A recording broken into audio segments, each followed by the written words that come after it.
Good morning everyone. आज की class में हम केमिस्ट्री में स्टडी करेंगे एटॉमिक मास क्या होता है, मॉलिक्यूलर मास क्या होता है और आज हम सबसे इंपॉर्टेंट चीज समझेंगे मोल कॉन्सेप्ट क्या होता है। तो स्टार्ट करते हैं एटॉमिक मास।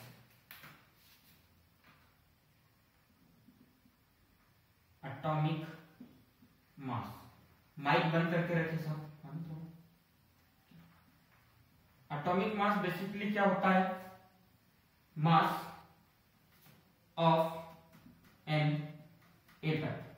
किसी एक सिंगल एटम का जो मास होगा उसको हम क्या बोलेंगे, एटॉमिक मास। फॉर एग्जांपल आपके पास में एक लोहे का ऐसा प्लेट है, आयरन की प्लेट है जिसमें आयरन के एटम्स हैं, तो एटॉमिक मास क्या हो जाएगा, इन बहुत सारे एटम में से कोई सा भी एक एटम निकालो आयरन का और उसका जो मास होगा उसको हम क्या बोलेंगे, एटॉमिक मास। क्या मैं किसी भी एलिमेंट का एटॉमिक मास सिंपल सी वेइंग मशीन पे रख के कैलकुलेट कर सकता हूं?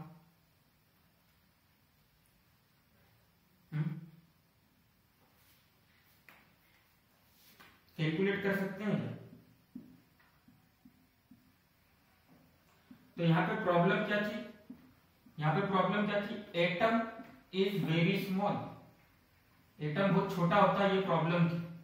इतना छोटा होता है कि हम उसको मतलब मेजर नहीं कर सकते, उसका वेट ऐसे नॉर्मल मेथड से मेजर नहीं कर सकते। और अच्छा, उस समय साइंस में इतना डेवलपमेंट भी नहीं हुआ था, एडवांस टेक्नोलॉजी भी नहीं आई थी कि आप डायरेक्टली किसी सिंगल एटम का मास मेजर कर लो। आज के समय में है मास स्पेक्ट्रोस्कोपी करके, पर उस टाइम पर नहीं थी। कब की बात कर रहे हैं अपन, ये चीज हुई थी 90s में। तो उस समय साइंटिस्ट ने क्या दिमाग लगाया कि हम एटम का मास बताएंगे किसी दूसरी चीज के रिलेटिव में, और वो दूसरी चीज भी क्या थी, एटम। क्या बोला उन्होंने, हम एटम का मास बताएंगे with relation of other atom, किसी दूसरे एटम के रिलेशन में। जैसे आपने देखा होगा अपन किसी कई बार मार्केट जाते हैं, है ना, या किसी गांव वाले एरिया में मार्केट साइड जाते हो, तो क्या होता है वहां पर अगर वेट नहीं होते हैं तो वो लोग क्या यूज करते हैं, पत्थर यूज करते हैं, स्टोन्स यूज करते हैं वेइंग के लिए, है ना। तो वो अपनी मर्जी से उस पत्थर के वजन को क्या मान लेते हैं, स्टैंडर्ड मान लेते हैं कि इतना बड़ा पत्थर है तो ये 1 किलो होगा। ठीक, अब इससे इसका 2 टाइम्स हुआ मतलब 2 kg हो गया, इसका हाफ हुआ मतलब हाफ kg हो गया। तो वैसे साइंटिस्टों ने भी क्या बोला कि हम सभी एलिमेंट का एटॉमिक मास बताएंगे in relation of atomic mass of other atom. और वो एटम कौन सा सिलेक्ट हुआ, हाइड्रोजन। कौन सा एटम सिलेक्ट करा गया। अब हाइड्रोजन को सिलेक्ट करने का पीछे रीजन क्या था, कि किसी ने भी ऐसा एलिमेंट्स की लिस्ट देखी और बोला हाइड्रोजन दिख रहा है, बढ़िया सा हाइड्रोजन ले लेते हैं, बाकी सब में इंटरेस्ट नहीं आ रहा है। हाँ, वेरी गुड, बताओ रीजन।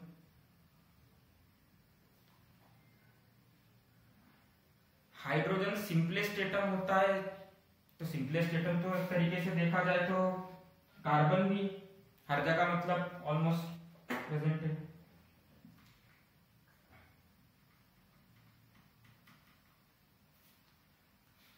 वो तो कार्बन भी कंबाइन होता है, C2H5, CH4, है ना, CO2।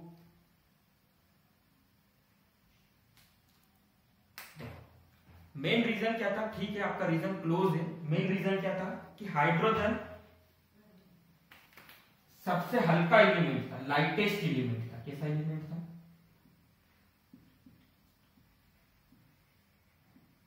देखो रीजन आपके सामने था। आपने हाइड्रोजन के बारे में पढ़ा था, एटॉमिक नंबर 1, एटॉमिक मास भी 1। ठीक है, दोनों क्या होते हैं, 1 1 होते हैं। मतलब इसका एटॉमिक मास कितना है, 1 यूनिट।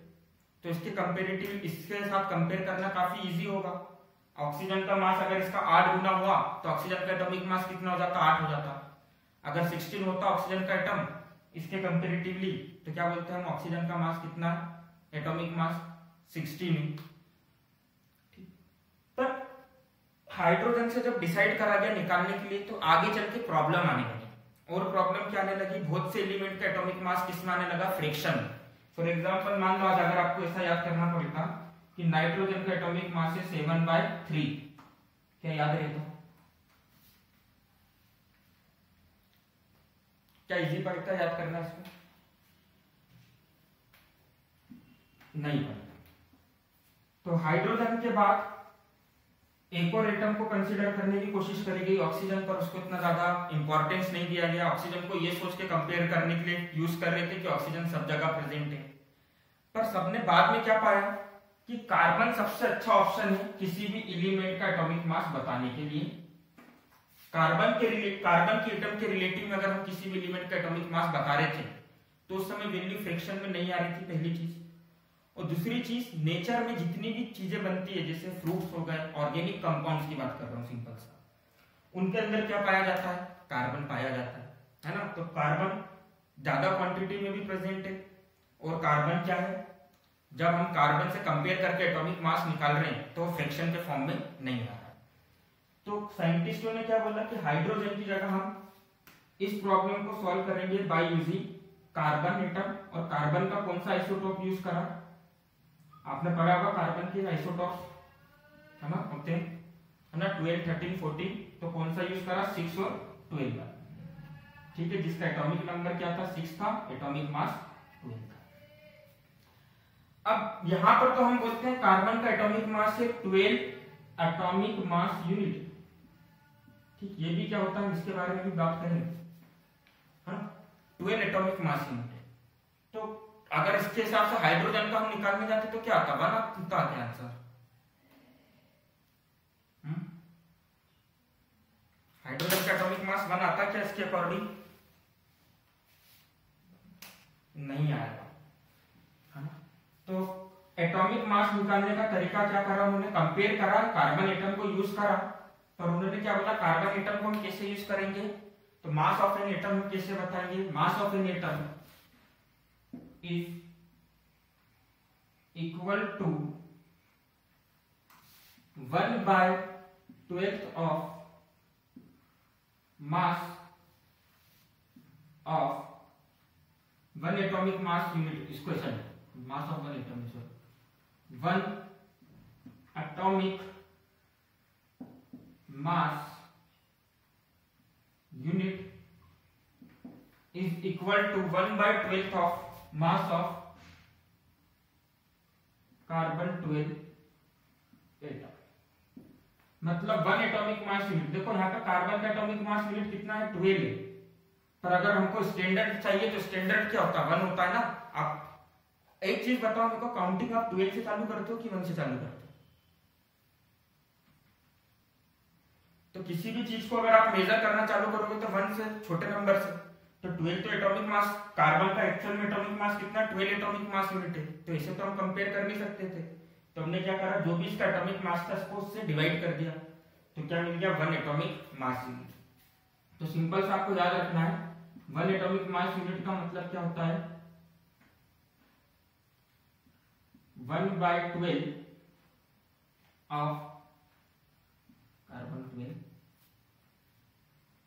एटम। ठीक है। अच्छा, अगर कोई आपसे पूछता है कि 1 एटॉमिक मास यूनिट का मतलब कितने ग्राम्स? अब मास की यूनिट क्या होती है?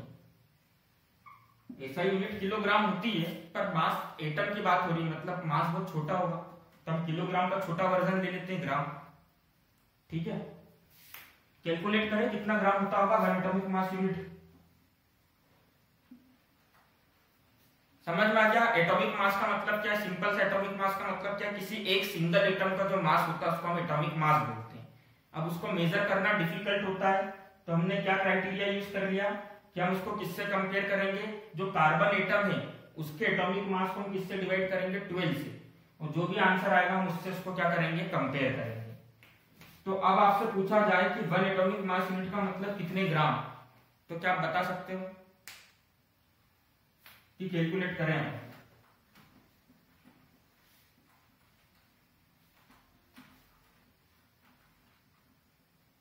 ऑडियो क्लियर है सबको? तो बताओ ना, कैलकुलेट करें या नहीं करें कि छोड़ दे स्क्रीन पर? हाँ, थोड़ा मतलब एक्साइटमेंट के साथ बोलो, मुझे भी मजा आएगा। 1 एटॉमिक मास यूनिट में कितने ग्राम होते हैं? देखो, मास की ऐसा यूनिट होती है किलोग्राम, पर एटम तो बहुत छोटा है, मतलब उसका मास ग्राम में होना चाहिए, वो ग्राम में नहीं, बहुत छोटा होगा, है ना। तो हम किलोग्राम की जगह हम किस में बात करते हैं कि ग्राम में क्या होगा।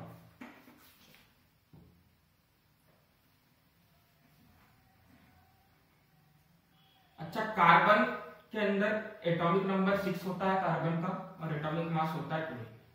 अब एटॉमिक नंबर कितना है? 6 है। अगर किसी एलिमेंट का एटॉमिक नंबर 6 है तो उसके अंदर इलेक्ट्रॉन्स भी कितने होंगे?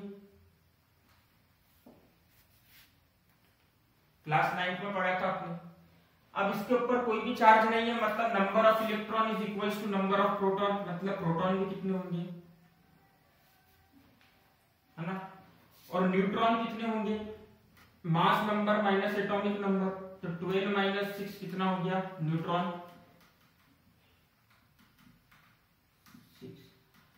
चलो, तो इसके अंदर अगर मैं बात करूं 1 एटम ऑफ कार्बन की बात कर रहे हैं, तो उसके अंदर कितने इलेक्ट्रॉन है? 6 इलेक्ट्रॉन। अब एक चीज बताओ, इलेक्ट्रॉन का मास कितना होता है? आपने क्लास 9 में पढ़ा था। एक इलेक्ट्रॉन का मास कितना होता है? 9.11 इंटू 10 की पावर माइनस 31 किलोग्राम। ठीक। अच्छा, एक प्रोटॉन का मास कितना होता है? एक प्रोटॉन का मास होता है 1.67 इंटू 10 की पावर माइनस 27 किलोग्राम। ये किसका मास होता है? प्रोटॉन का। अब ऐसे कितने प्रोटॉन प्रेजेंट है यहां पर? तो हमने किससे मल्टीप्लाई कर दिया इसको? 6 से। सिमिलरली अब मैं अगर न्यूट्रॉन की लिए बात करूं तो न्यूट्रॉन और प्रोटॉन का मास बराबर होता है, ऑलमोस्ट बराबर होता है ना। तो इसके लिए भी मैं क्या लिख सकता हूं? मास 1.67 इंटू 10 की पावर माइनस 27 किलोग्राम। और यहां पर क्या है? 6 प्रोटॉन थे तो हमने 6 लिखा। न्यूट्रॉन कितने? तो हमने क्या लिख दिया? 6। इतना क्लियर है। अब देखो 10 की पावर माइनस 2 का मतलब क्या होता है? 10 की पावर माइनस 2 का मतलब होता है 1 को किससे डिवाइड कर दो? 100 से। वैसे यहाँ पे लिखा हुआ है 10 की पावर माइनस 31, मतलब 1 को किससे डिवाइड कर दो? इसमें कितने जीरो लगा दो? 31। तो एक चीज बताओ, ये नंबर बहुत छोटा मिलेगा क्योंकि ये 31 से डिवाइड हो रहा है, 10 की पावर 31 से, बहुत छोटा नंबर मिलेगा। और किसी छोटे नंबर का मल्टीप्लाई अगर हम 6 में करेंगे तो और भी छोटा नंबर मिलेगा, है ना। किसी छोटे नंबर का मल्टीप्लाई हमने इसमें करा तो छोटा नंबर मिला। तो क्योंकि यहाँ पे वैल्यूज बहुत छोटी छोटी आ रही है तो हम इस टर्म को क्या कर देते हैं? नेग्लेक्ट कर देते हैं। क्या कर देते हैं? क्या कर दिया हमने? ये समझ में आया क्यों नेग्लेक्ट करा?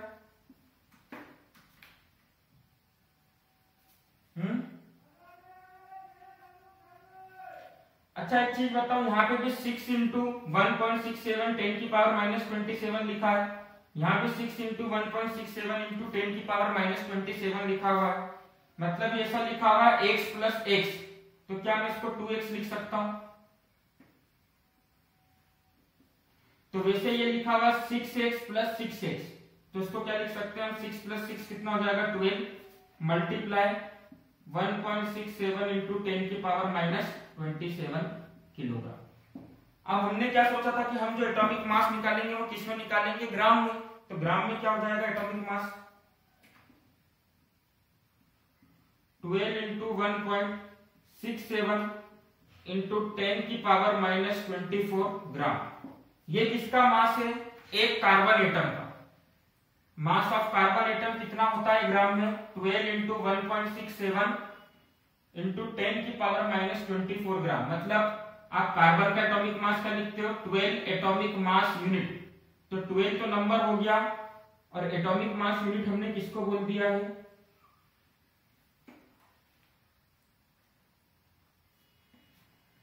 है ना। तो अभी आपको बोला था कि 1 एटॉमिक मास यूनिट क्या होता है? कार्बन के मास को किससे डिवाइड कर दो? इसी का किससे डिवाइड कर दो कार्बन के मास को?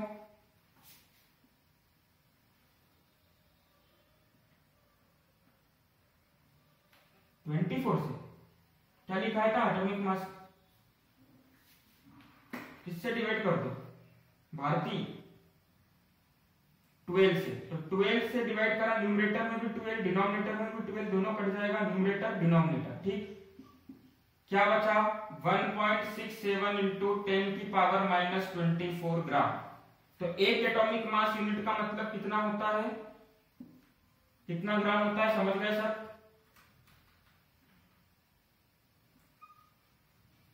टेन की पावर माइनस 24 ग्राम। क्लियर है सबको? एटॉमिक मास समझ गए क्या होता है ना? सिंपल सा मास ऑफ एन एटम। तो हर बार आपको ऐसा करके देखना नहीं है कि एटॉमिक मास निकालना है तो हम नंबर ऑफ इलेक्ट्रॉन में ये करें, फिर नंबर ऑफ प्रोटॉन में ऐसा प्रोसेस करें, न्यूट्रॉन में ये करें, तीनों को ऐड करें तब जाके हमको एटॉमिक मास मिलेगा। आपको एग्जाम के लिए ऐसा कुछ प्रोसीजर फॉलो नहीं करना, डायरेक्टली एटॉमिक मास याद करना, नहीं तो क्वेश्चन बहुत बड़े हो जाएंगे। क्लियर है सबको? चलो रफ कर दें इसको, लिख लिया सबने? अच्छा, मैं अब ये चाहूंगा कि आप लोगों को एटॉमिक मास याद हो जाए, एटलीस्ट शुरू के 40 एलिमेंट 30 एलिमेंट तक के तो याद होना चाहिए।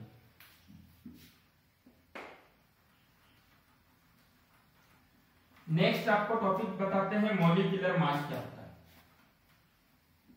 अच्छा, मॉलिक्यूल क्या होता है सबको पता है? मॉलिक्यूलर मास विजिबल है सबको? अब देखो, अगर एक मॉलिक्यूल है, मान लो मेरे पास एक H2O का मॉलिक्यूल है ना, सिंपल सा कंपाउंड है बेसिकली, पर अभी हम इसको क्या बोलते हैं, मॉलिक्यूल है ना, जनरलाइज टर्म में हमने इसको क्या बोल दिया कि मॉलिक्यूल है। तो ये मॉलिक्यूल किन किन चीजों से मिलकर बना है?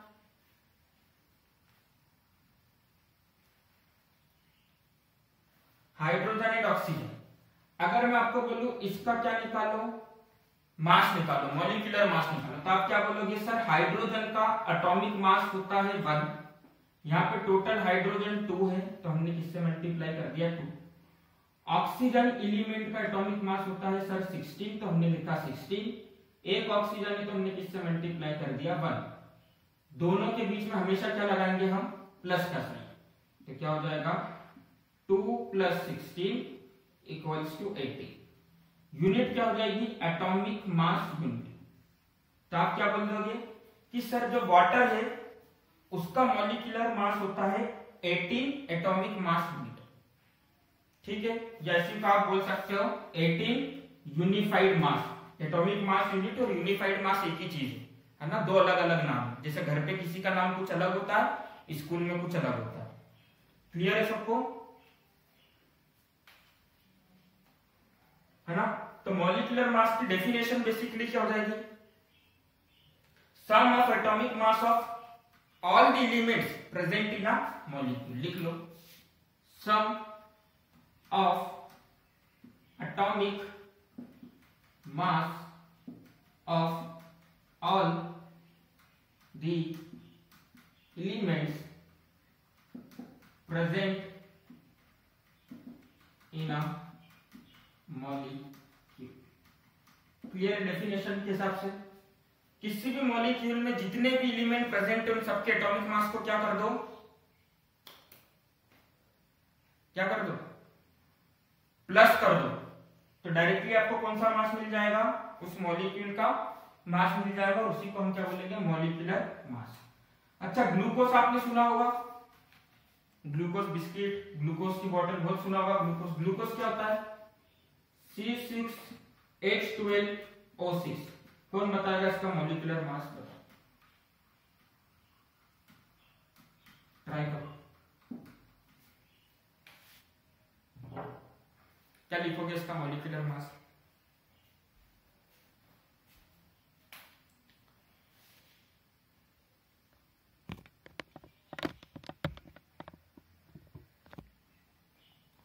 समझ में आ रहा है सबको?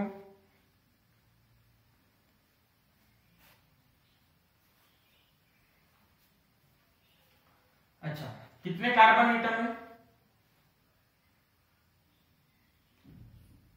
ठीक है, देखते हैं total number of carbon atom कितने हैं? 6 है। तो हमने क्या लिखा? सबसे पहले 6 मल्टीप्लाई। एक कार्बन एटम का एटॉमिक मास कितना होता है?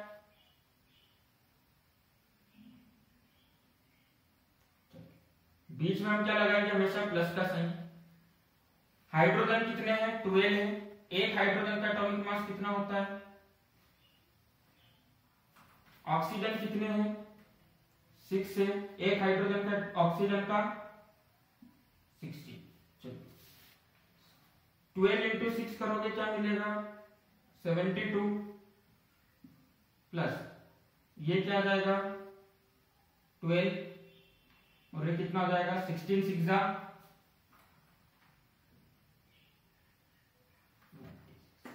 करो कितना हो रहा है, कितना आंसर आ रहा है 96 और 400, 100 और 10, 110 और 70 कितना हो गया 180। यूनिट क्या हो जाएगी इसकी, ठीक है। अगर ग्राम में पूछते हैं तो क्या लिखोगे,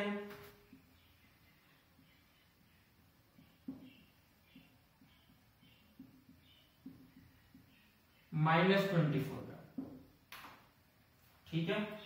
क्लियर है सबको, और क्वेश्चन दूं उसका, करोगे,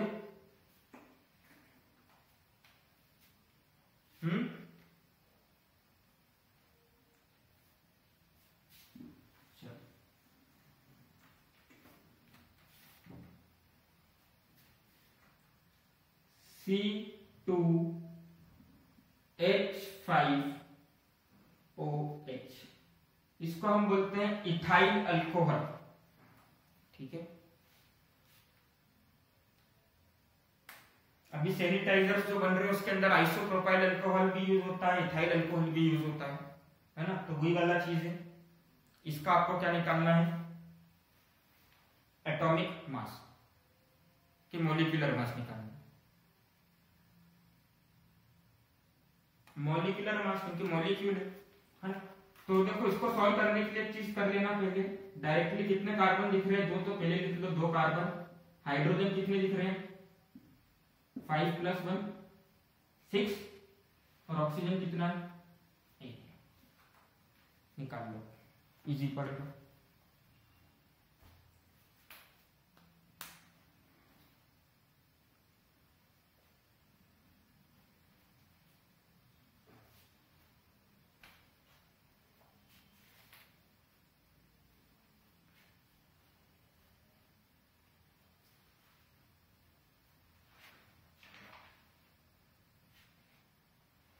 किसका 46 आ रहा है और किसका 48 आ रहा है, यहाँ पे 2 आंसर्स दिख रहे होंगे।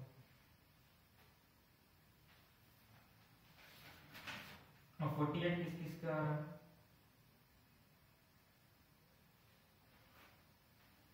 ओके 46 ईशिका का आ रहा है और पारसी का, और बाकी सबका ऑलमोस्ट 48 आ रहा है। चलो देखते हैं, क्रॉस चेक करते हैं। Total number of carbon atom is 2, 2 into 12।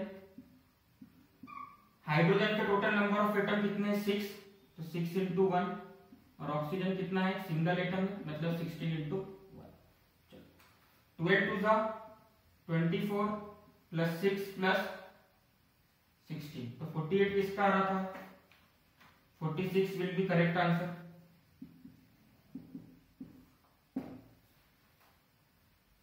Clear है सबको, तो मॉलिक्यूलर मास के क्वेश्चंस अगर आपको होमवर्क में मिलेंगे और एग्जाम में आएगा तो कर लोगे। चलो जब तक मैं हेडिंग डाल रहा हूं, जरा इसका मॉलिक्यूलर मास पता करके बताओ। NaCl और कैल्शियम क्लोराइड,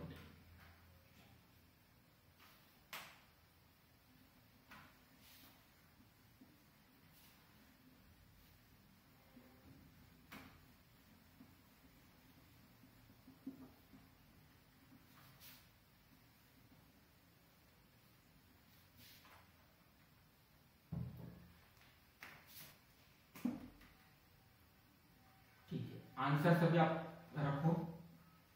पहले अपन मोल कॉन्सेप्ट पढ़ते हैं, फिर उसके ऊपर डिस्कस करेंगे, क्योंकि यहां से मैं आपको कुछ चीज बताने वाला हूं। चलिए मोल कॉन्सेप्ट पर आते हैं, है ना। तो वन मोल का मतलब क्या होता है या मोल कॉन्सेप्ट क्या चीज है आज वो समझेंगे, और ये बहुत इंपॉर्टेंट है केमिस्ट्री के लिए। तो आपने देखा होगा कि जब अपन मार्केट में जाते हैं बनानास खरीदने तो हम क्या बोलते हैं,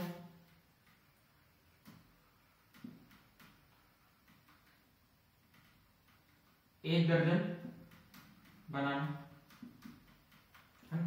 देखो हम कई बार क्या करते हैं, मैक्सिमम टाइम हम क्या करते हैं कि जो भी हमारी चीजें हैं, है ना, जो भी फिजिकल क्वांटिटीज हैं, जैसे आपका कोई भी चीज हो गया, जैसे खाने की चीज हो गई, बनानास हो गए या आलू वगैरह हो गए, जो भी चीजें हो गई, हम बेसिकली उनको मास के रिस्पेक्ट में खरीदते हैं। 1 केजी आलू या कुछ 1 केजी राइस, 1 केजी दाल, है ना। तो इस तरीके से हम क्या करते हैं, उसको मास के रिस्पेक्ट में परचेज करते हैं। पर आपने ये चीज भी ऑब्जर्व करी होगी, अगर आप किसी दुकानदार के पास जाकर क्या बोलते हो, 1 दर्जन ये सामान देना, तो कितना सामान देता है टोटल, तो है ना। जैसे हम क्या बोलते हैं बनाना वाले के पास जाकर कि भैया 1 दर्जन बनाना करना, तो कितने बनाना देता है,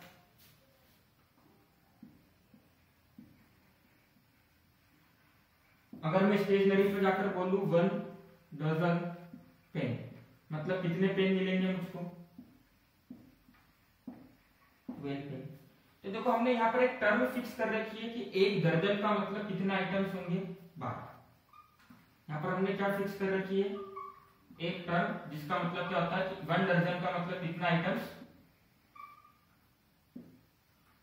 किसी भी चीज में बात कर लो, मम्मी बेंगल्स खरीदने जाती है, चूड़ियां, तो वो क्या बोलती है 1 दर्जन चूड़ी, तो कितनी चूड़ी मिलती है वहां पर, 12 होता है ना। इतना समझ में। तो हमने बेसिकली एक टर्म बना ली कि 12 किसी भी आइटम्स की 12 के लिए, है ना, किसी भी आइटम के 12 ग्रुप के लिए हम क्या करेंगे, 1 दर्जन वर्ड यूज करेंगे। अगर मैं आपको बोलूं मेरे को 1 दर्जन बुक चाहिए, तो कितनी बुक चाहिए मुझको, 12, है ना। वैसे केमिस्ट्री में देखो क्या होता है, बड़े नंबर्स होते हैं बहुत, जैसे 10 की पावर आपने देखा -31 kg, छोटा नंबर भी बहुत ज्यादा छोटा होता है, कई बार बड़ा नंबर भी आएगा, जैसे 6.022 इंटू 10 की पावर 23। तो इतने बड़े नंबर को हम याद तो नहीं रख सकते बार बार, या इतने बड़े नंबर का हम बार बार मल्टीप्लीकेशन, एडिशन, सब्सट्रैक्शन नहीं कर सकते। तो हमने क्या नया कॉन्सेप्ट निकाला, मोल का। तो 1 मोल का मतलब क्या होता है, जैसे 1 दर्जन का मतलब होता है 12 आइटम्स, वैसे 1 मोल का मतलब कितना होता है, 6.022 इंटू 10 की पावर 23 आइटम्स। बात समझ गए। अब 10 की पावर 23 पॉजिटिव है, इसका मतलब क्या होगा, 6.022 में 10 की पावर 23, मतलब कितने जीरो लगा दूं यहां पर मैं, 23 जीरो लगा के मल्टीप्लाई करूं, तो सोचो ये नंबर कितना बड़ा बन जाएगा। क्या हर बार इसका एडिशन, सब्सट्रैक्शन, मल्टीप्लिकेशन, डिवीजन करना पॉसिबल हो पाएगा, सोचो, है ना, नहीं हो पाएगा। तो इसलिए हमने क्या करा, इस बड़े से नंबर को क्या कर दिया, हमने एक नाम दे दिया, और वो नाम क्या है, 1। तो अगर मैं बोलता हूं कि मेरे को 1 मोल पेन चाहिए, मतलब मेरे को कितने पेन चाहिए,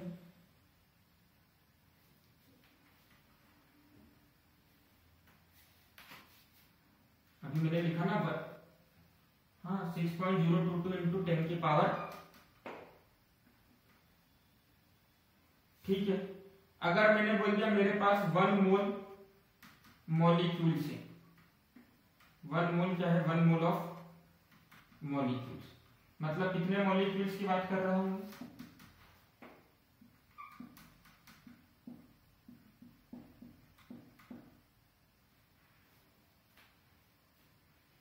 अगर मैंने बोल दिया मेरे पास 1 मोल ऑफ एटम्स है, कितने एटम्स की बात होगी,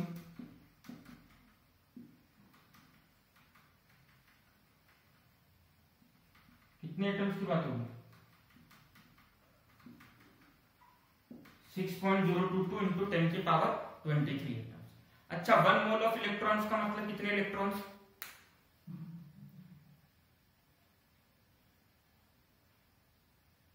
बताओ, वेरी गुड, है ना। तो 1 मोल जहां भी वर्ड आएगा आपको ये पता है कि वहां पर ये नंबर से रिलेटेड होता है ये चीजें। अगर 1 मोल आपको डस्टर बोला जाता है, आप बोल दोगे सर 6.022 into 10 की पावर 23 डस्टर्स, है ना। तो 1 मोल का मतलब ये होता है। अच्छा, इस नंबर को हम बोलते हैं एवोगैड्रोस नंबर। कौन सा नंबर बोलते हैं? Avogadro's number. पता है ना कौन है एवोगैड्रोस? पहली बात करी थी इनके बारे में अपन ने।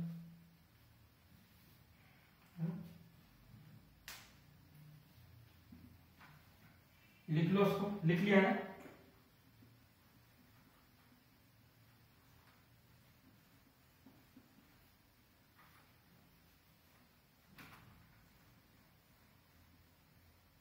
अब देखो गैसेस के केस में क्या होता है, अपन ने पढ़ा था बेसिक लॉज में केमिकल के, है ना, केमिकल कॉम्बिनेशन के, कि गैसेस को हम क्या करते हैं, लीटर्स में लेते हैं। तो वैसे तो 1 मोल का मतलब क्या होता है, 6.022 into 10 की पावर 23।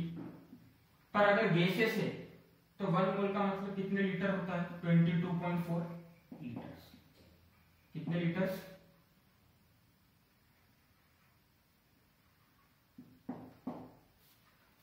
ठीक है, तो ये चीज आपको याद रखनी है। क्लियर है सबको? याद रहेगी। अगर मैं आपको बोलता हूं 1 मोल ऑफ ऑक्सीजन, मतलब कितने ऑक्सीजन की बात हो रही है,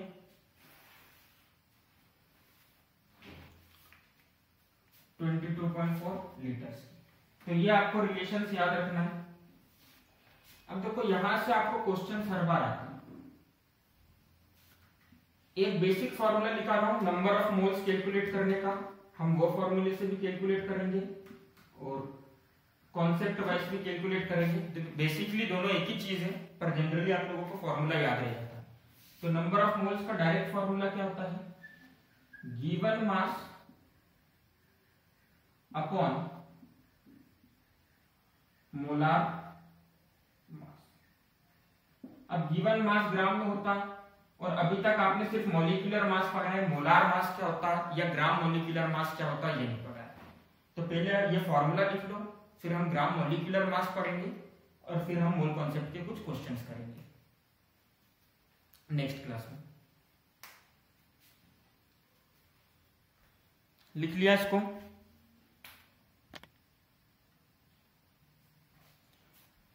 अब ये मोलार मास यहां से नई चीज निकल कर आई ना आप लोगों के लिए, क्या होती है मोलार मास? इस तरह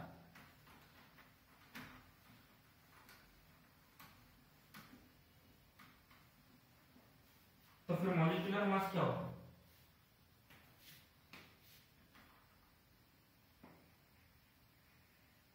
मोलार मास। देखो सही बोला आपने, मास ऑफ 1 मोल तो होता है, पर वहां पर भी मास ऑफ 1 मोल होता है जितने एलिमेंट उसके अंदर इन्वॉल्व हुए। बस डिफरेंस ये होता है कि मॉलिक्यूलर मास जो होता है वो एटॉमिक मास यूनिट में होता है, ठीक, और एक सिंगल मॉलिक्यूल का मास होता है। और यहां पर हम किसकी बात कर रहे हैं, मोलार मास में मास ऑफ 1 मोल की। तो ये आपने सही चीज बोली है, पर मास ऑफ 1 मोल जो हम निकालेंगे वो हमेशा किसके अंदर निकालेंगे, हम ग्राम से, ठीक है। तो मोलार मास क्या हो जाएगा, mass of 1 mole of substance in gram. मतलब आपको क्या करना है, ग्राम में मास निकालना है 1 मोल सब्सटेंस का। तो एक चीज बताओ, 1 मोल सब्सटेंस का मतलब कितने मॉलिक्यूल होंगे इसके अंदर, है ना। चलो एक एग्जांपल से समझते हैं, सब लोग यहां पे ध्यान देना। Gram, calculate gram molecular mass, mass of water. देखो कंसेप्चुअली चीजें क्या है, बाद में चीजें कितनी इजी हो जाएगी ये भी हम देखेंगे। ग्राम मॉलिक्यूलर मास ऑफ वाटर निकालना है, तो वाटर का सबको फॉर्मूला पता है H2O। अब ग्राम मॉलिक्यूलर मास मतलब नाम में ग्राम आ रहा है, मतलब हम मास किसमें निकालेंगे, जल्दी बता दो, ग्राम।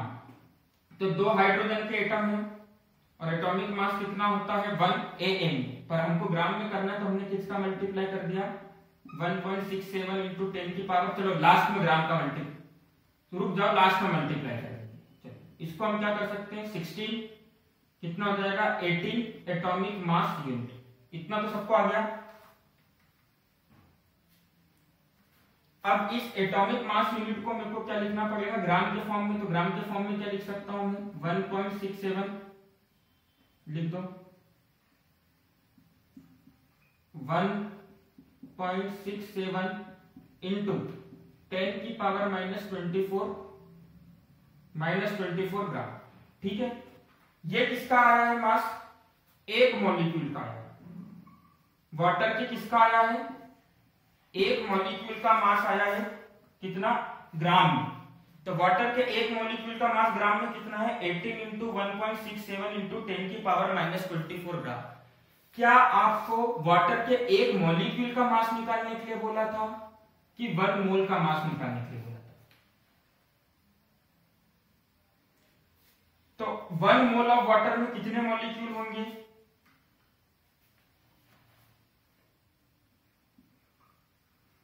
तो 1 मोल ऑफ मॉलिक्यूल का मतलब क्या हो जाएगा, देखो एक मॉलिक्यूल का मास इतना, तो 1 मोल का मतलब कितने मॉलिक्यूल होते हैं 6.022। तो हमको उसका मल्टीप्लाई किसके साथ में करना पड़ेगा,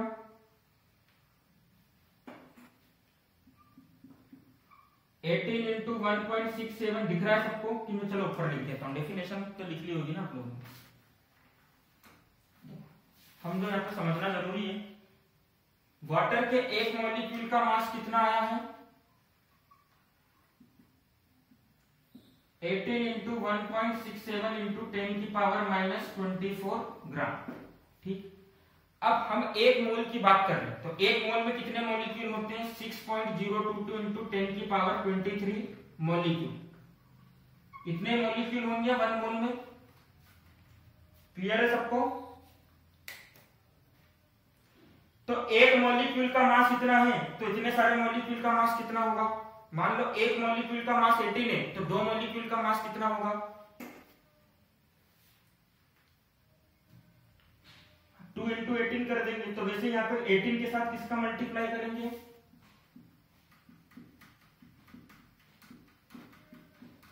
18 इंटू 10 की पावर -24। आपको एक मॉलिक्यूल का मास पता था, अब आपको इतने मॉलिक्यूल का मास निकालना है, तो आप इसका मल्टीप्लाई किसमें कर दोगे, इधर कर दोगे, कर दो 6.022 इंटू 10 की पावर 23। करो सॉल्व, क्या आंसर आ रहा है,